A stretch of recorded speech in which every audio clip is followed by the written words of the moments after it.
That must happen a lot for you with hopeful happenings because you've got so many people following the channel and watching your videos. I'm sure as we're speaking, videos that you've forgotten you recorded that are 4 or 5 years old are racking up all the views right now.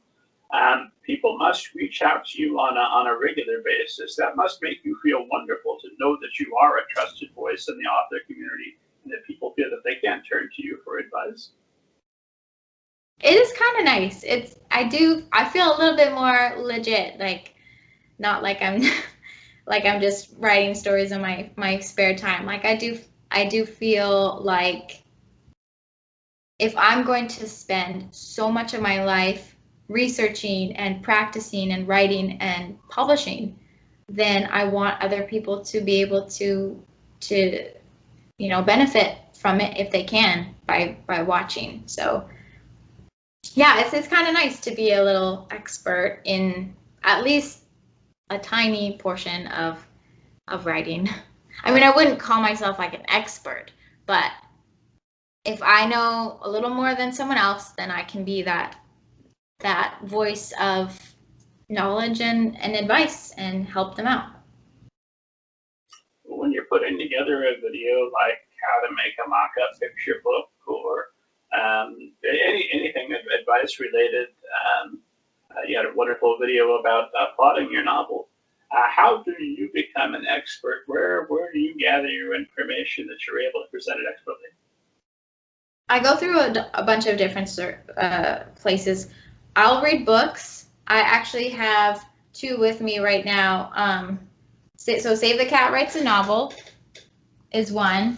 This is what it looks like. And then another one that I really like for publishing is The Essential Guide to Getting Your Book Published. So this is another one. So I like actually get physical books, and Writer's Digest is another great place. So I'll get those physical books, and then on top of that, I'll do research online. I'll watch podcasts.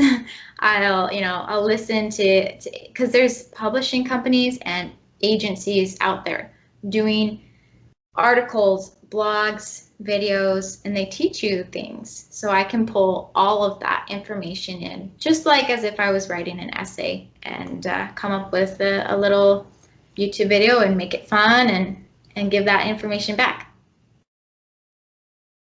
Do you find that you go back, and I don't know if you go back and occasionally watch one of your old videos and like, oh yeah, that was great advice. I should definitely apply that now to my current situation. I actually do that. Like, I know I make these videos for other people, but I also make them for myself because I forget. Oh, okay, I'm starting another book. What am I supposed to do again? I forget. Where do I start? How do I do an outline? How do I do the first draft or world building? All of that it's like really nice to go back on and remember the advice I've given other people. I actually watched the question. I have the old blog post that I'll read in case I say, wow, past me knew exactly what to do here. I wish he was here now. Yeah, you're like impressed, like, oh dang, I knew that. Oh, that's awesome. You should team up with that guy. He sounds smart. Yeah, exactly.